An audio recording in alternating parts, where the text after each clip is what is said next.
Bom dia, queria agradecer a coordenação do evento pelo convite, a Elgo, o Rogério. O tema do qual eu vou tratar é do processo de reconhecimento de direitos étnicos de comunidades remanescentes de Quilombo.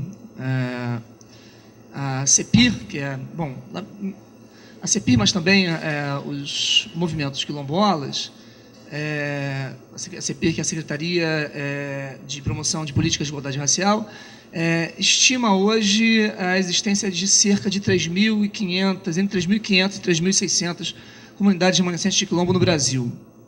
Um número que vem aumentando progressivamente nos últimos 15 anos. Certos setores do movimento quilombola chegam a falar em 3.900 comunidades quilombolas no Brasil. Obviamente que nós não estamos falando, quando falamos dessas comunidades quilombolas, do mesmo fenômeno que encontramos, por exemplo, nos livros de história, né, a ideia de quilombo como espaços de fuga constituídos à época da escravidão.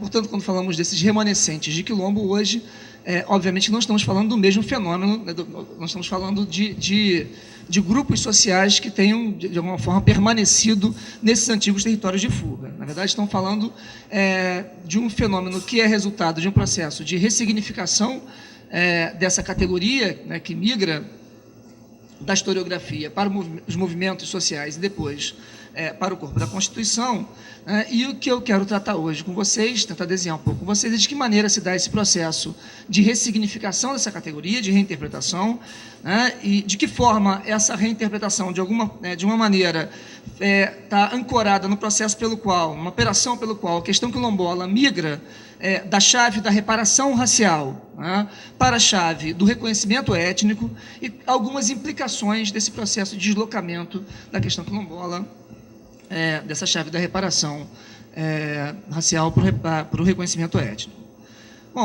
Antes de falar do processo de ressignificação, ou como a literatura se refere, o processo de ressemantização, né, da questão quilombola, do que sejam comunidades de quilombo, eu queria muito rapidamente desenhar Deixa eu anotar minha hora aqui, já que percebo que o Lobão vai ser inclemente com o tempo.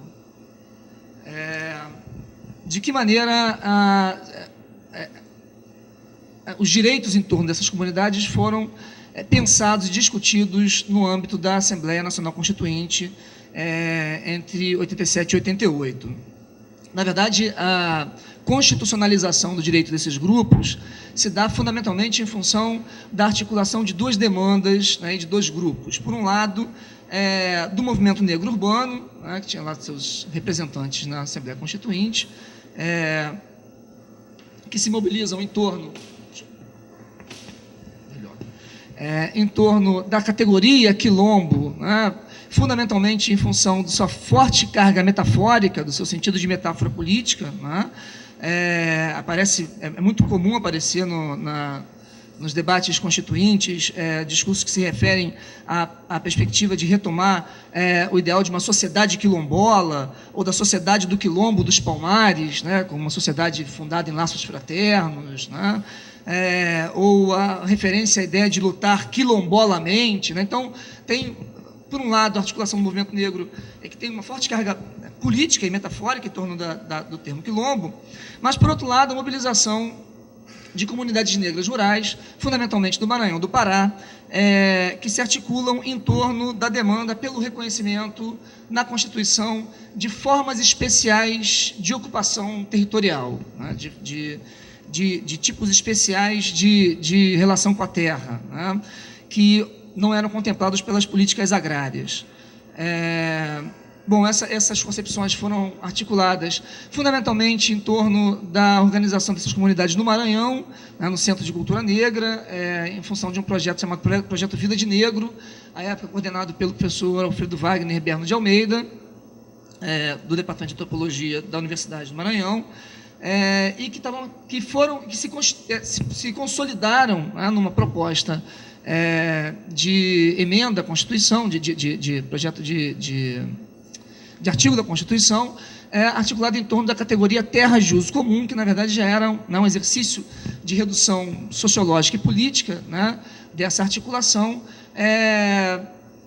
como forma de reconhecimento dessas modalidades étnicas e coletivas de territorialidade que se manifestavam empiricamente na forma de concepções de terras de preto, terras de santo, terras de índio, e que, na verdade, né, se consolidaram um texto já clássico do Alfredo Wagner, chamado Terras de Santo, Terras de Preto, Terras de Índio. Bom, esses dois grupos, essas duas demandas, na verdade, foram articuladas no processo constituinte, tá? Na discussão da subcomissão de negros, índios e minorias, e se consubstanciaram numa proposta de artigo que falava do direito das comunidades negras remanescentes de Quilombo, né, à propriedade das terras que ocupavam e ao tombamento dos seus sítios arqueológicos. Portanto, um dispositivo constitucional que, primeiro, figurava na proposta de capítulo, que era o capítulo dos negros, minorias e populações indígenas, que seria o capítulo 3 da Constituição. Segundo, que agregava os direitos territoriais, direito à propriedade, a direitos culturais, né, direito de reconhecimento e tombamento de patrimônio histórico. E terceiro, agregava essas duas categorias, a categoria Comunidades Negras Rurais e a categoria Quilombo. Assim, o artigo foi para a Comissão de Sistematização, né, e foi no processo pelo qual a votação na Constituinte se deu, né, pelos capítulos, que isso foi alterado. E foi alterado fundamentalmente suprimindo a categoria Comunidades Negras Rurais, né, convertendo a categoria Quilombo na categoria remanescente de comunidades de Quilombo e separando o dispositivo que garante o direito a reconhecimento de patrimônio histórico e cultural, que ficaria, então, no capítulo da cultura, do dispositivo que garantiria os direitos de propriedade, direitos territoriais, que, então, vai ser alocado no ato das disposições constitucionais transitórias, no artigo 68, né, desse bloco. Né?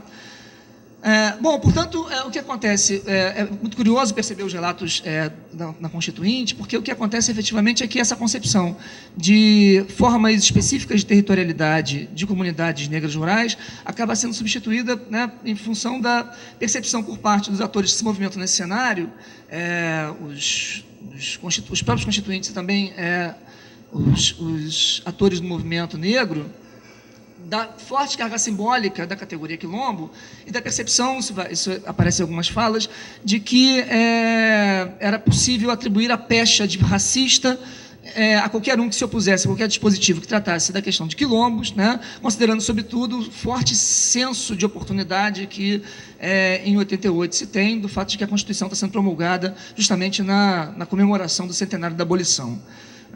Mas, efetivamente, também na fala de um outro ator desse processo, havia naquele momento mais dúvidas do que certezas em relação a, efetivamente, que sujeito de direito estava tratando quando se falava de remanescentes de comunidade de Quilombo e de que direito territorial, de que natureza de direito territorial era esse, do que de fato constituíam as tais terras a serem tituladas. Isso, na verdade, vai ser definido pelo processo que acontece a partir da década de 90, que foi conhecido como processo de ressematização, pelo qual a mobilização dos assessores dessas comunidades negras rurais, do próprio movimento quilombola que vai emergindo naquele momento, de certos atores do mundo do direito, notadamente o Ministério Público Federal, e dos antropólogos, muito particularmente aqueles antropólogos ligados à Associação Brasileira de Antropologia, a ABA, começam a produzir uma interpretação do que sejam as tais comunidades remanescentes de Quilombo em torno do conceito antropológico de grupo étnico, muito particularmente do conceito de grupo étnico definido pelo Frederic Barth, né? Enfim, e aí eu cito um trecho da própria carta da ABA, a carta pública da ABA, publicada no início da década de 90, a compreensão de que as comunidades remanescentes de Quilombo eram grupos étnicos conceitualmente definidos pela antropologia como um tipo organizacional que confere pertencimento através de normas e meios empregados para indicar afiliação e exclusão. Portanto, o conceito de etnicidade, né, que estava fundado basicamente naquilo que o Barth chama de fronteira étnica, né? Portanto, a ideia de que o conceito de grupo étnico antes de mais nada, o conceito relacional, né? Ele se define, né? A identidade étnica se define na fronteira, né? E não no isolamento do grupo, né? Não na separação, né? Na ideia de que esses grupos sejam grupos homogêneos, né? Isolados da sociedade abrangente. Segundo, a ideia de que essa identidade é construída fundamentalmente pelo jogo simbólico no qual, né, os grupos, na relação com os seus outros, constroem certos sinais diacríticos, né, portanto, também, né, um conceito que é dicotômico, que está definido fundamentalmente a partir de formas de significação de traços culturais, que estão baseados na dicotomia nós-outros, né, nós-eles, né, e uma concepção de comunidade quilombola, que é uma concepção de uma identidade que é constantemente reatualizada, que, portanto, não se refere a resquícios, né, ou a restos, né, ou a reminiscências, mas a grupos que estão reatualizando essas fronteiras, e a fronteira que não depende da manutenção dos traços ou dos sujeitos que as atravessam. Né, as fronteiras não dependem dos sujeitos que as atravessam. Uma crítica possível a esse conceito de grupo étnico do Barth, né, quer dizer, que define etnicidade como identidade étnica e que, portanto, dessubstancializa, né, o conceito de etnicidade, né, na medida que o converte num processo pelo qual os grupos definem significados a certos traços, é que, efetivamente, há pouca diferença entre o conceito de etnicidade, de identidade étnica, e o conceito mais amplo de identidade social. Na verdade, o conceito de grupo étnico, de identidade étnica que o Barth constrói, é passível de ser pensado como o próprio conceito de identidade, né, e de identidade de outra natureza, de identidade religiosa, né, ou de identidade, enfim, de outras matrizes. Né? O processo pelo qual esse conceito de grupo étnico é convertido num instrumento jurídico e político vai, né, assimilar a essa concepção processual e dessubstancializada dois elementos substantivos. Primeiro, um elemento territorial, né, a ideia de que esses grupos étnicos são definidos em função do significado que atribuem à pertença ao território, né, é um território que é coletivo, portanto, há um processo pelo qual aquela concepção, né, que se apresentava nas primeiras propostas do artigo, que vinham, né, da demanda das comunidades negras rurais do Maranhão e do Pará, é incorporado na forma de territorialidade coletiva, né, e que acaba operando como uma espécie de lastro material no processo pelo qual os grupos se auto-identificam como quilombo, né, na medida em que os grupos, ao se auto-identificarem como quilombo, estão demandando um tipo de regulação, né, fundiária que é de natureza coletiva e não individual. Né. E, em segundo lugar, o segundo elemento substantivo, né, a ideia de que esses significados são construídos em torno da afirmação ou da crença numa origem comum, né, que vai se manifestar fundamentalmente na forma de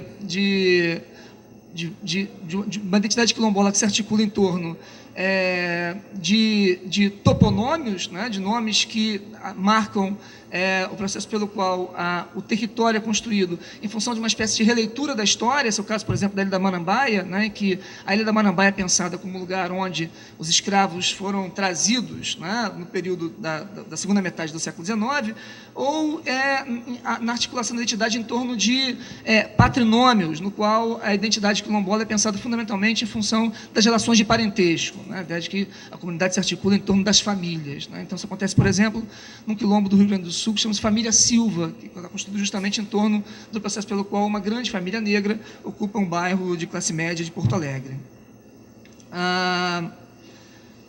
Essa compreensão, né, que na década de 90 vai emergir pelos movimentos e vai ser, de alguma forma, incorporada já pelos órgãos de regularização fundiária das comunidades quilombolas, em 2003 passa a ser incorporado, né, no plano mais amplo das políticas de Estado, por um decreto presidencial, que é o decreto 4887, e que vai, digamos assim, produzir uma redução política desse conceito de grupo étnico, né, definido a partir da atribuição e autoatribuição, né, da atribuição pública e da autoatribuição de uma identidade, ao dispositivo da autodefinição, né, que é assim, um dos pontos da polêmica em torno da identidade quilombola, e cuja polêmica um pouco se explica por uma espécie de autodefinição mal compreendida, pelo qual se diz que, né, o dispositivo de autoatribuição permitiria que qualquer um, né, que queira dizer que quilombo possa dizer, né? Na verdade, esse dispositivo de autoatribuição é incorporado muito fortemente em função de uma demanda dos próprios movimentos sociais, né, do próprio movimento quilombola, né, e traz consigo tem como consequência, né, uma redefinição do próprio trabalho de definição, né, dessas identidades, fundamentalmente redefinindo o próprio papel do antropólogo no processo de identificação, né, que antes se dava pela produção de laudos periciais que conferiam a um grupo, né, a condição ou não de quilombola, e que passam agora a se resumir a relatórios antropológicos que, digamos assim, apontam para padrões de organização social, definem a demanda territorial, mas não são mais documentos que atestam, né, a condição de quilombola, que seriam atestados fundamentalmente em função, né, da autoatribuição. Bom, apesar do relativo consenso que se estabeleceu em torno dessa compreensão do que seja comunidades quilombolas, né, consenso que passa pelos atores do mundo do direito, pelos antropólogos, pelos próprios movimentos, a década de 90 vai viver a construção de uma espécie de disputa interpretativa em torno desses dispositivos, né, na medida em que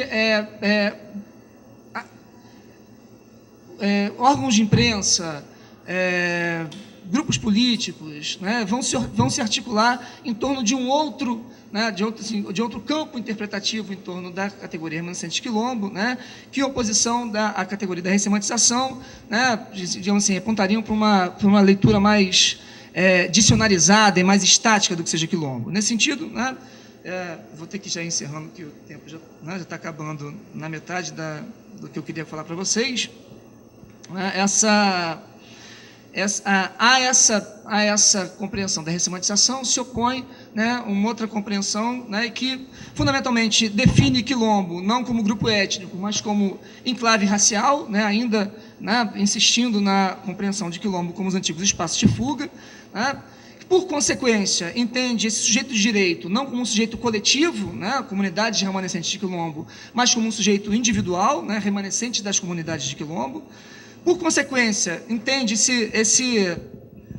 o objeto do qual o artigo 108 trata, né, não como um direito de natureza coletiva, né, um território étnico, como espaço de reprodução material, mas também cultural e simbólica do grupo, né, mas como espaço de ocupação para moradia e produção, né, então, portanto, esse direito como direito de natureza agrária e não como de natureza cultural, que entende a identificação dessas comunidades como resultado, não do processo pelo qual esses grupos se auto-atribuem essa identidade, mas que definem fundamentalmente como uma forma de identificação de natureza pericial, né, que deve confirmar, né, a ancestralidade da ocupação, né, e que, portanto, aponta para uma concepção desse modelo de política, não como uma política de reconhecimento de formas particulares de territorialidade de natureza étnica, né, portanto, de reconhecimento cultural, mas com uma política de reparação, né, vinculada, né, à exclusão da população negra, né, a partir da abolição.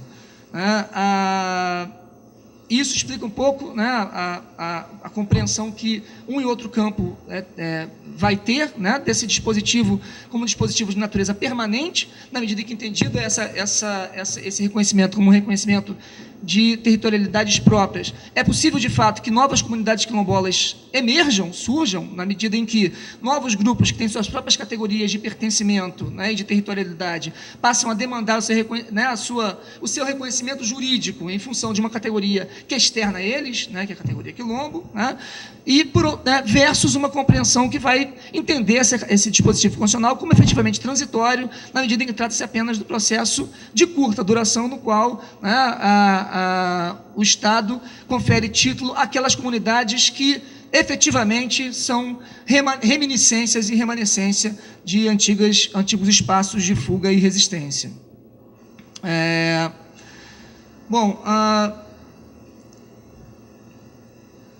é curioso que, apesar desse campo estar muito marcado, né, a partir dessa dicotomia, né, parte do movimento quilombola hoje ainda, essa é uma contradição que aparece no campo, né, ainda lança mão fortemente de um discurso que está vinculado digamos assim, uma concepção mais histórica de quilombo, histórica e arqueológica de quilombo, né? Em falas pelas quais se diz que Palmares não morreu, que os quilombos são... Isso aparece, de fato, nos dispositivos de regulação, na medida em que essas formas de territorialidade, o reconhecimento dessas formas de territorialidade estão ainda fortemente vinculadas a grupos que se manifestem como forma de resistência à opressão e de resistência à escravidão, né? Mas, efetivamente, o que hoje se tem, né, no final do segundo governo Lula, na iminência de uma eleição, de uma reeleição de um novo, né, governo do PT, né, é o processo pelo qual essa compreensão de direitos étnicos, que lá na Constituição de 88 emerge e na década de 90 são apropriadas muito fortemente como direitos fundiários, direitos territoriais, começa a progressivamente se ampliar para novas concepções de direito étnico, fundamentalmente, né, em homologia à garantia de direitos e políticas indigenistas, a ideia de direitos culturais, quer seja na forma de direitos a formas específicas de educação, né? Então, há hoje um campo que se consolida em torno da ideia de uma educação quilombola, né, que se dá em função das particularidades das formas de ensinar e aprender dessas comunidades, e, por outro lado, há políticas de desenvolvimento que começam a se desenhar para essas comunidades a partir da ideia de etnodesenvolvimento, entendido como processos de crescimento e mudança que se dê em função dos projetos de futuro e das formas próprias de organização social desses grupos. Bom, eu tinha um pequeno quadro para apresentar a vocês sobre de que forma esses dois campos da política, dos direitos culturais e dos direitos fundiários, avançaram nos últimos anos, e em que medida isso aponta para as concepções em torno desses grupos e de seus direitos, mas eu tenho a impressão que o meu tempo está esgotado, né? Então, vou deixar isso para a gente conversar na hora do debate. Obrigado. Eu queria, antes de mais nada, agradecer o convite da EGO para estar aqui hoje. Fiquei muito contente de poder vir aqui, mas me arrisquei a preparar aqui para falar para vocês uma coisa que está ainda em andamento, que está meio crua. Então, vou ficar ansiosa aqui esperando comentários e críticas de vocês. O que eu vou apresentar é um primeiro esboço da maneira pela qual a literatura brasileira, no século XIX até 1888, tratou da escravidão, né? Como é que essa temática entrou na literatura. Isso é parte de um projeto maior no qual estou trabalhando agora sobre o movimento abolicionista. Então, eu queria começar lendo para vocês Acho que está meio ruim aqui, né? Vocês estão me ouvindo? Então, queria começar lendo para vocês, então, um poeminha que o José do Patrocínio escreveu em 1873, quando ele estava na faculdade ainda, que é assim: quanto maiores seremos no dia em que se tornar um cidadão cada escravo e cada senzala um lar. Quebremos nossas algemas que oprimem nossos irmãos. Brademos aos quatro ventos: escravos, sois cidadãos. Esses versinhos do Patrocínio ilustram o que eu vou chamar aqui de abolicionismo artístico. Isso é, o uso das artes, da literatura, do teatro, da música, como forma de protesto político contra a escravidão. Isso aconteceu basicamente na última década do Império, mas, obviamente, não foi sempre assim. A escravidão tem uma longa história no Brasil como uma forma legítima e natural de desigualdade, e encarada com o mesmo fatalismo com que se reservava aos fenômenos da natureza. Então, a escravidão só pôde se converter numa questão política quando se operou uma mudança de sensibilidade. Isso é, sobretudo, pela disseminação do humanitarismo e do romantismo, começa a haver uma certa delicadeza na consideração de diferentes formas de vida, incluídos aí os escravos. Então, esse é o caminho pelo qual os escravos vão se convertendo na literatura de animais ou mercadorias em pessoas. Então, o abolicionismo artístico adotou, então, uma perspectiva moral de crítica à escravidão que se contrapõe a essa perspectiva do escravo como um animal.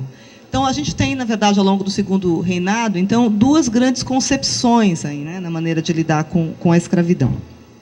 Eu vou tratar, como o meu tempo é curto, eu vou tratar só da maneira abolicionista, com mais detalhe, mas eu vou rapidamente alinhavar a maneira pela qual a tradição intelectual do Segundo Reinado apresentou a escravidão.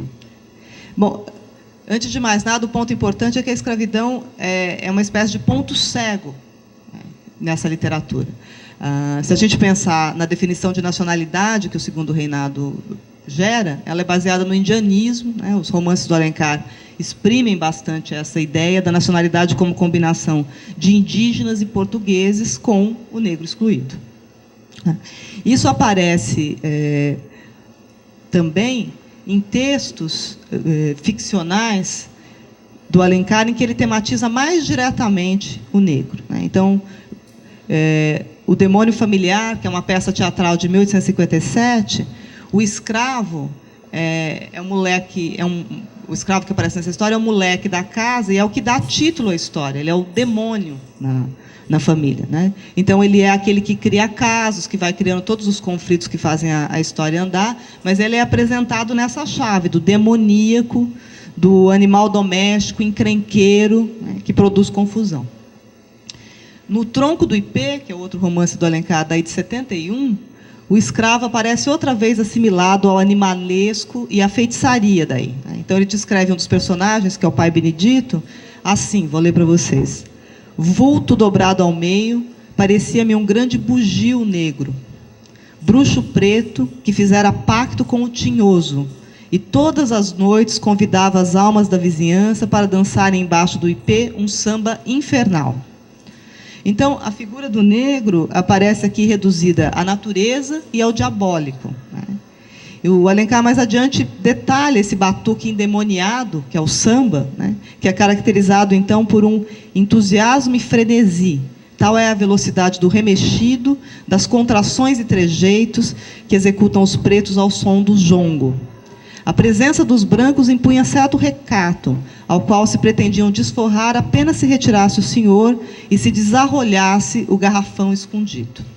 Então, a gente tem associado aqui ao escravo não só a animalidade, né, e o demoníaco expresso aqui na música e na feitiçaria, mas também uma corrupção dos costumes, seja pela sensualidade excessiva, seja pelo alcoolismo.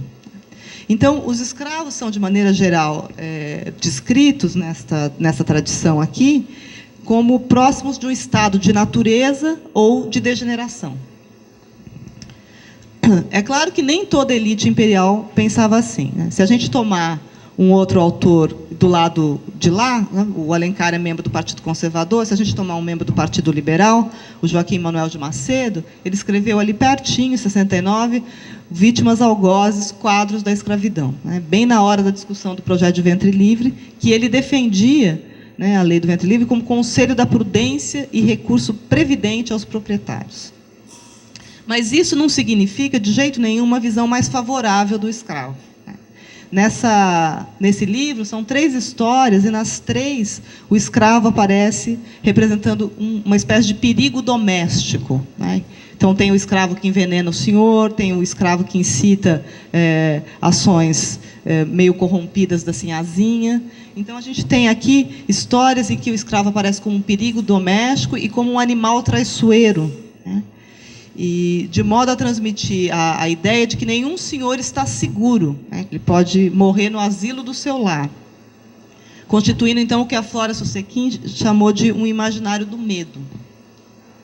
Então, a escravidão, nessa perspectiva, é uma ameaça surda dos escravos contra os senhores.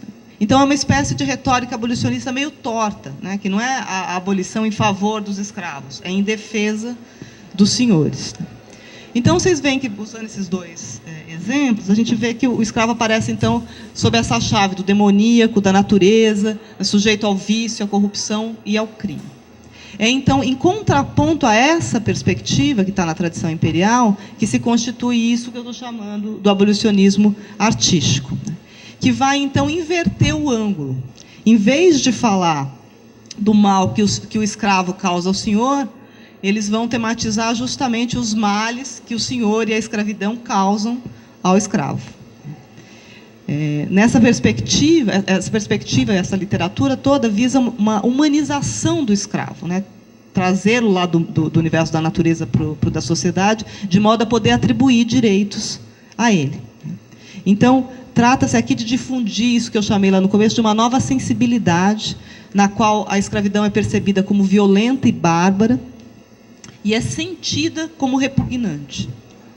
E o negro, então, vai sendo, nesse processo aqui, transformado de animal em pessoa, de escravo em escravizado, né? E vai se tornando um objeto de compaixão.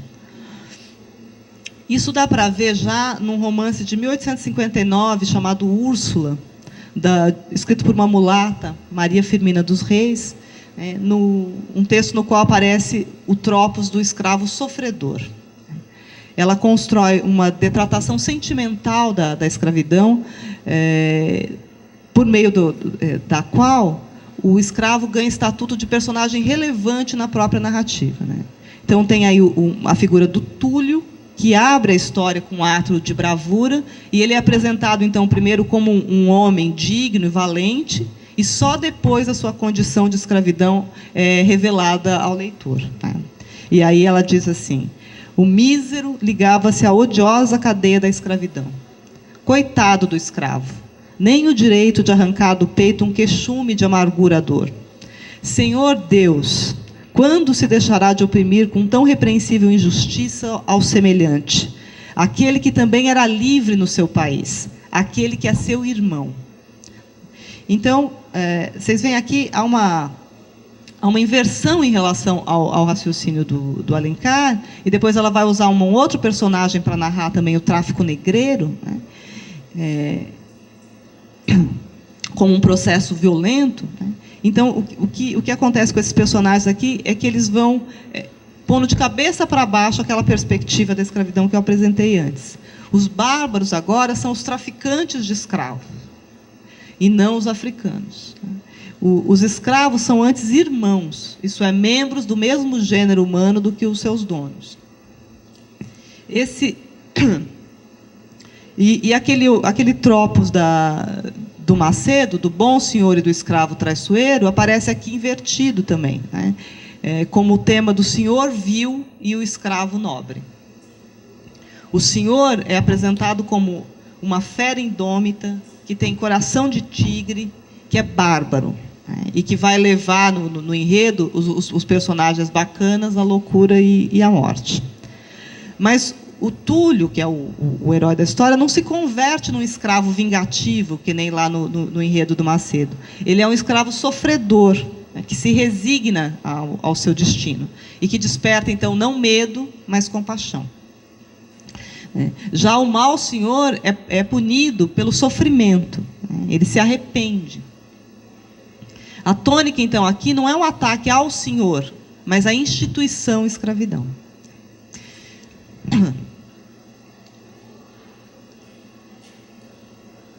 Então, nesse livro, a gente vê como o escravo vai sendo humanizado na mesma operação em que a escravidão se torna desumana. Então, o escravo agora começa a aparecer como pessoa, né, e quase que idealizado lá a maneira como o Alencar tinha idealizado os índios. Um outro passo desse abolicionismo artístico acontece em meados dos anos 80, quando um programa de abolição está em discussão no parlamento. Duas peças teatrais aí descrevem a escravidão agora como uma relação de dominação, deslocando a atenção dramática do escravo para o escravocrata. Uma dessas peças se chama Corja Opulenta, drama abolicionista em 3 atos, do Joaquim Nunes. E aqui o escravocrata aparece, então, no lugar de vilão.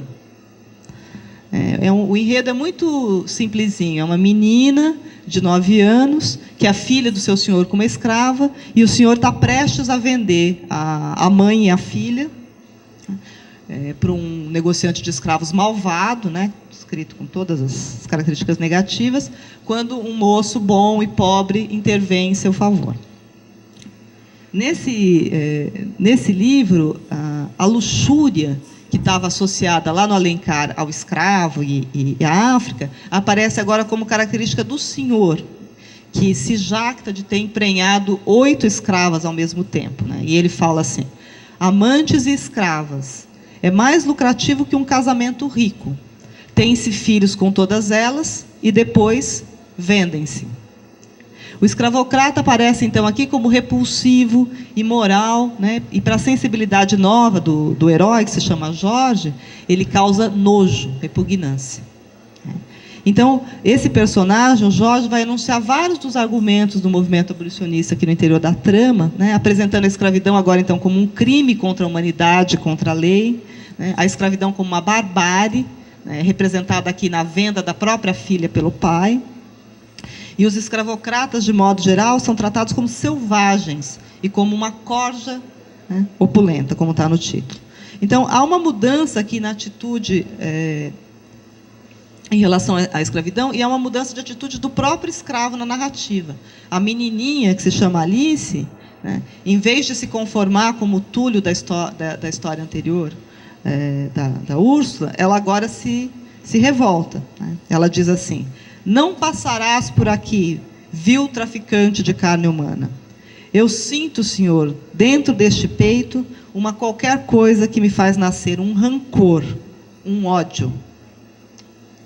Mas o desfecho da história não é a rebelião escrava, né? O Jorge resolve tudo dentro da legalidade, conseguindo alforriar a mãe, que morre de desgosto, como em todas as narrativas românticas, né? Enquanto o vilão enlouquece. A peça, então, encaminha o abolicionismo em direção a soluções ordeiras, né, que já eram praticadas naquele momento pela Confederação Abolicionista.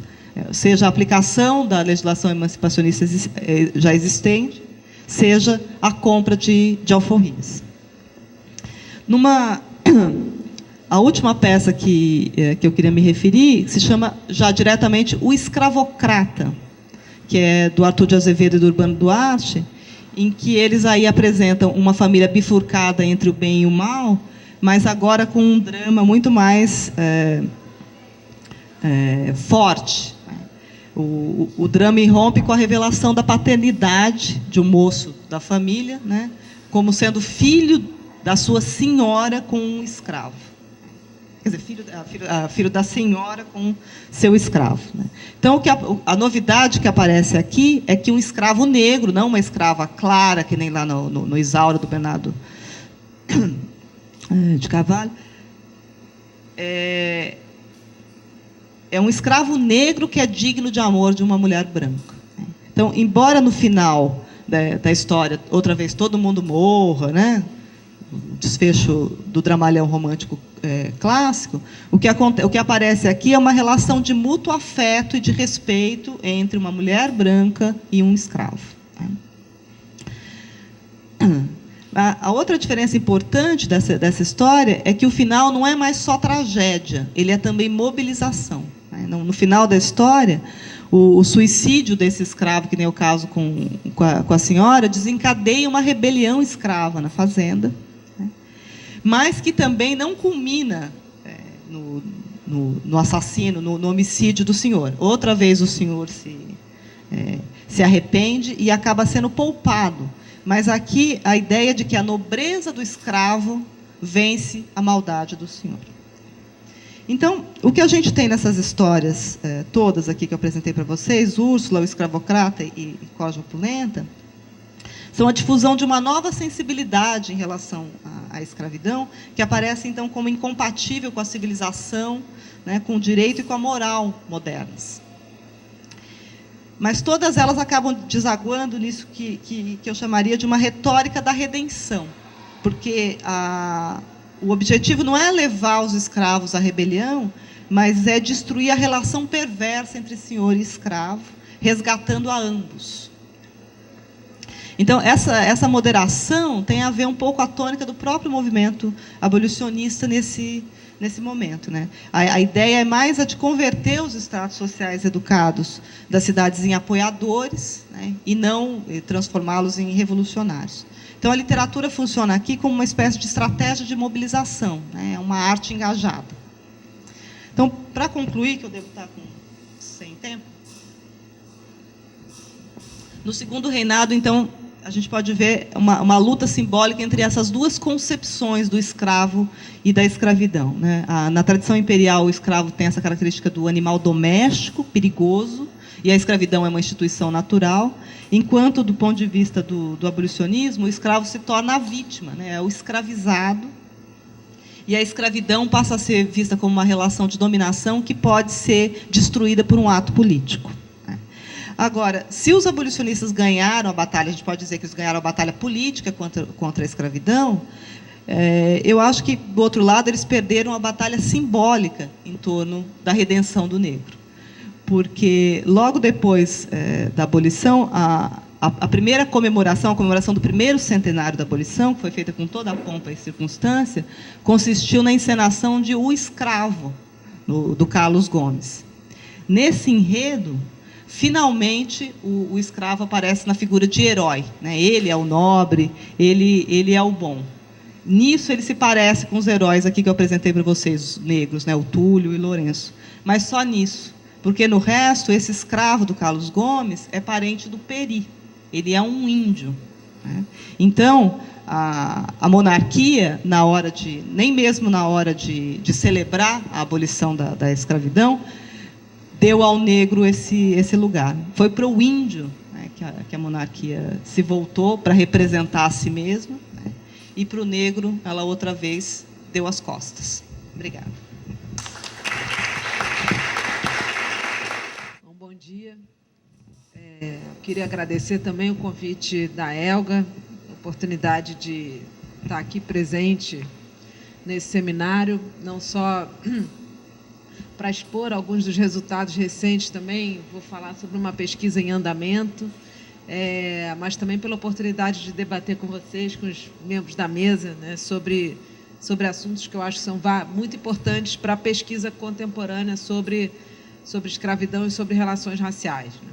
Eu pretendo falar bem pouco, né, justamente para a gente poder debater, e do meu lugar, né, que é um lugar de uma historiadora que trata de escravidão, de história social da escravidão, né? Então, vou começar também contando um casinho, uma história, que é um documento de 1863, que é uma caderneta de poupança de um sujeito que se chamava Evaristo, né? O Evaristo, a gente tem registros, então, depositados, a cadernetazinha dele mesmo, depositada no arquivo da Caixa Econômica Federal, hoje Caixa Econômica Federal, né, à época só a Caixa Econômica, lá em Brasília, que fez vários depósitos de 1863 até 1866, de R$ 8.700 em agosto, R$ 7.400 em setembro, R$ 7.400 de novo em outubro, R$ 9.300 em novembro, e por aí vai ao longo desses anos, com alguns intervalos, ele, então, faz esses depósitos, né? O que a princípio, é interessante nessa história, né? E o que surpreende nessa história? A primeira, que foi meu primeiro choque ao saber da existência dessa cadernetinha, é que existiam cadernetas de poupança no século XIX, né? E a segunda, que é o objeto principal aqui, é que o Evaristo é um escravo de nação, ou seja, um africano, que durante esses 3 anos depositou quase mensalmente essa quantia na Caixa. Então, o que eu queria falar justamente é sobre essas cadernetas de poupança de escravos, e não são só de escravos, tem cadernetas de poupança de libertos também, tem cadernetas de poupança de livres livres em benefício de outras pessoas escravas ou escravizados, que existiam em número que eu ainda não sei dizer qual, mas que existiam na Caixa Econômica. E falar um pouco do que significa essa surpresa, o que isso pode nos ajudar a entender um pouco. Foi legal falar depois da Ângela, pensando no que é o discurso intelectual sobre a escravidão e o que é esse mundo real dos escravos numa cidade como a cidade do Rio de Janeiro, né? Então, o primeiro ponto é sobre a própria caderneta, sobre a própria poupança em si, né?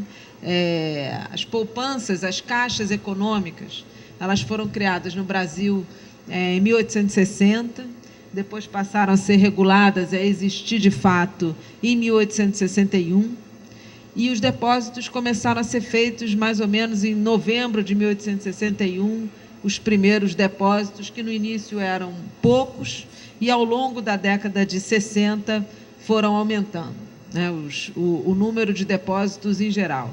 E realmente aquilo só começou a ser uma prática maior dessa sociedade a partir da década de 1870, que a gente encontra não só as cadernetas em maior número, como registro do aumento do fundo das caixas econômicas, do aumento do valor, né? Não só o aumento do número de pessoas depositando.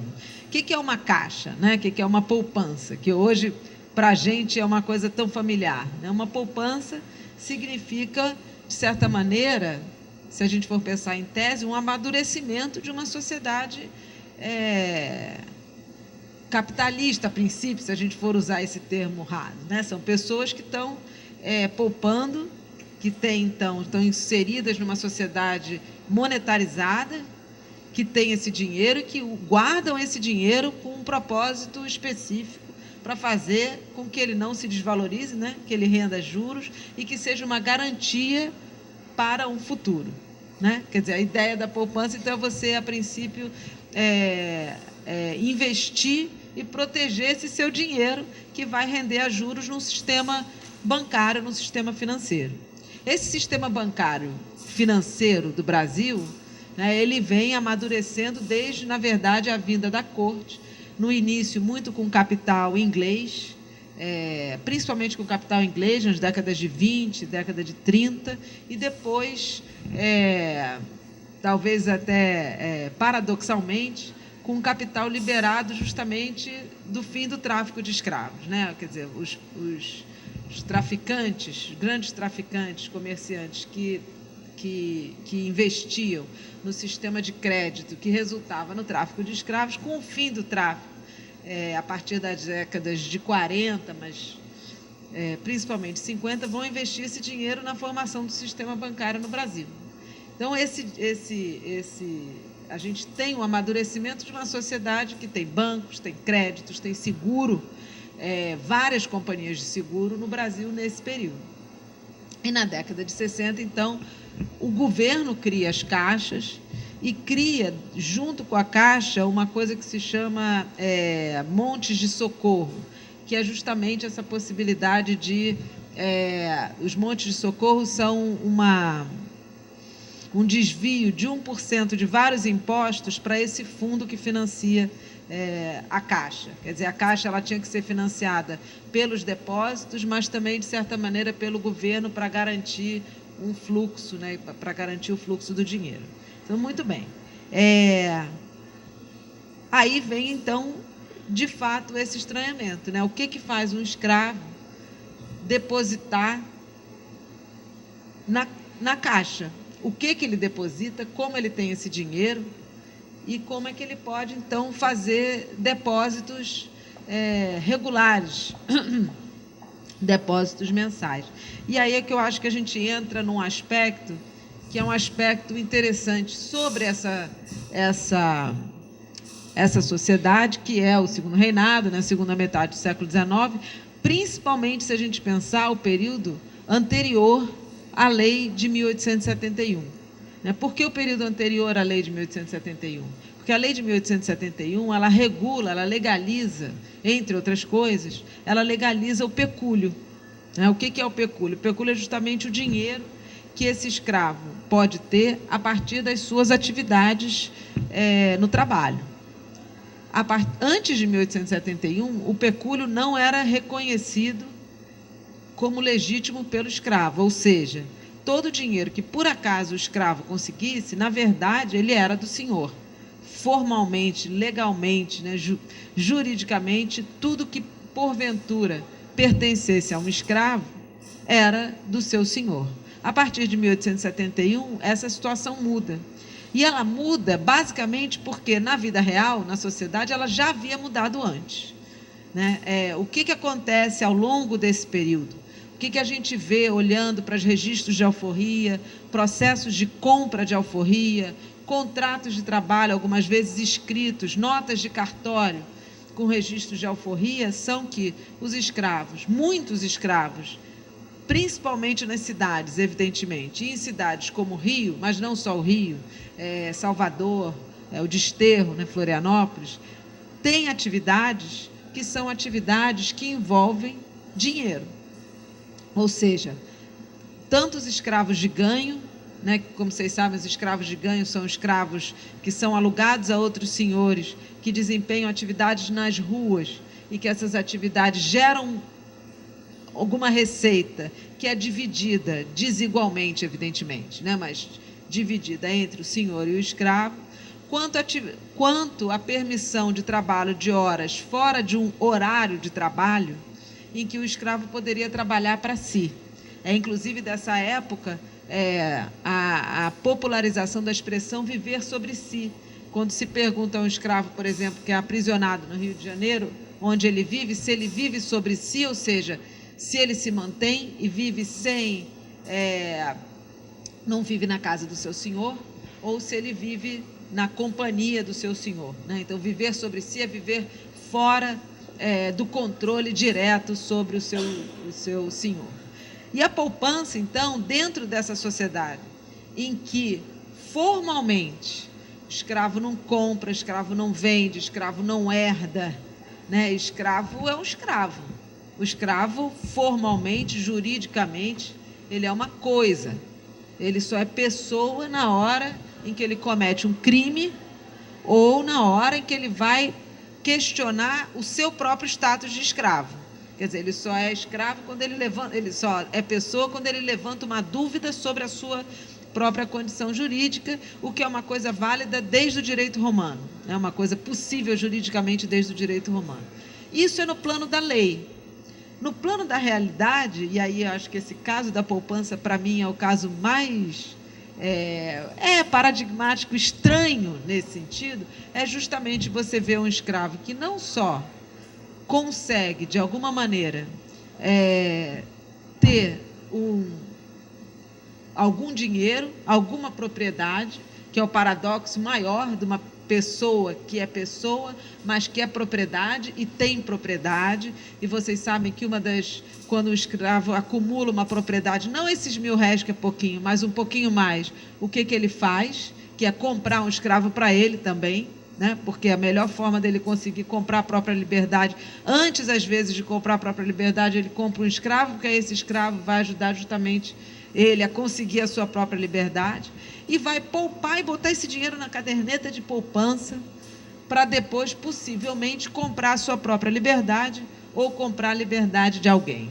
Então, esse caso, eu acho que ou esse conjunto de cadernetas de poupança, dão muito a pensar a gente sobre o que era a sociedade escravista da segunda metade do século XIX, quando você tem, ao mesmo tempo em que a gente tem uma desarticulação dessa sociedade, o crescimento do movimento abolicionista, essa deslegitimação da sociedade, né, em que você tem, não é novidade que os escravos pudessem, por exemplo, acumular algum dinheiro, né, desde as africanas que chegaram no Rio, em Salvador, e que foram trabalhar nas feiras, acumulavam também. mas era uma minoria, ou era uma elite da escravidão. Na sociedade urbana do século XIX, principalmente no Rio, o que a gente vê, de fato, é o início dessa desarticulação dessa sociedade com casos como esse. Mas, ao mesmo tempo, e isso de certa maneira, um paradoxo, a gente tem cadernetas de poupança em que é o senhor que deposita por sua escrava, principalmente mulher. Ou não pode dar o dinheiro direto para ela, ou ele não pode alforriá-la, ou alforriar sob condição, que era o caso mais comum. Não, ele deposita um dinheiro, lá um dinheirinho, mensalmente para essa escrava. Isso pode ser uma garantia de que ela vai ter alguma coisa quando ele morrer, por exemplo. É uma maneira de deixar o dinheiro para uma pessoa sem ser inventário e testamento, que sempre dá problema com os herdeiros diretos, né? Os filhos não vão querer que o dinheiro fique para uma escrava, que pode ter tido alguma relação com ele ou não. O que eu estou querendo levar, eu não tenho resposta para nenhuma dessas perguntas, na verdade. Eu estou pensando essas perguntas, primeiro para a gente entender, para a gente pensar como essa sociedade é uma sociedade complexa, e que era de uma complexidade enorme para as pessoas que estavam tentando regulá-la na época. Eu li aqui todos os regulamentos da Caixa para ver se eles têm alguma alusão específica a escravo. Nenhum tem. Não tem ninguém dizendo que escravo pode ter caderneta de poupança antes da lei de 1871. Mas não tem ninguém também dizendo que não pode, apesar de não poder. Se a gente fosse seguir a lei, não poderia. Então, essa sociedade, que ela, de certa maneira, que ela é extremamente hierarquizada, né, extremamente dura, ao mesmo tempo, ela é plástica, ela é móvel e ela é confusa. Isso eu acho que é um elemento fundamental, aí voltando para o lugar do historiador que vai ler esse documento, para a gente pensar quais são as chaves que a gente pode entender uma questão como essa. Quer dizer, uma sociedade do final do século XIX, que, ao mesmo tempo, tão longe, tão perto, com uma prática que hoje até não é tão disseminada na sociedade como a poupança, porque vivemos hoje num outro momento desse mundo dos investimentos, né? E que a gente tem de investimentos diversificados, mas que, na verdade, até há pouco tempo atrás, todo mundo tinha uma cadernetinha de poupança, que tinha dinheiro para poupar. Então, são elementos familiares e, ao mesmo tempo, elementos estranhíssimos, como é a própria escravidão. E aí eu queria fazer uma defesa, principalmente da gente que olha para o passado da escravidão, de certa forma, fazer o que todo historiador tem que fazer quando olha para um passado, que é tentar analisar a sociedade em seus próprios termos. Então, quando você olha para um escravo poupando, a gente tem que entender quais são os mecanismos que permitem que o escravo poupe, mas, ao mesmo tempo, não deixar de se estranhar com o fato de que, ainda no final do século XIX, existia alguém que era escravizado e que, ao mesmo tempo, poupava. Se esse olhar ele pode ser um paradoxo, né? Porque, ao mesmo tempo, a gente quer tentar entender a sociedade nos próprios termos, mas eu quero manter o estranhamento também. Porque essa capacidade de surpreender, de estranhar, que opera esse deslocamento do tempo entre hoje, que é uma época em que a escravidão ela não é só que ela não é aceita, ela é inadmissível em todas as sociedades. Aliás, quando a gente usa a palavra escravidão, a gente usa justamente, quando a gente fala em escravidão contemporânea, por exemplo, a gente usa justamente, não é para dizer que era escravo igual ao que era antes no Brasil, mas para falar de uma coisa que é absolutamente inadmissível e impensável numa sociedade como a nossa. Mas, ao mesmo tempo, a gente tem que olhar para um passado recente em que isso foi naturalizado, que a escravidão foi naturalizada e foi, aos poucos, perdendo essa legitimidade.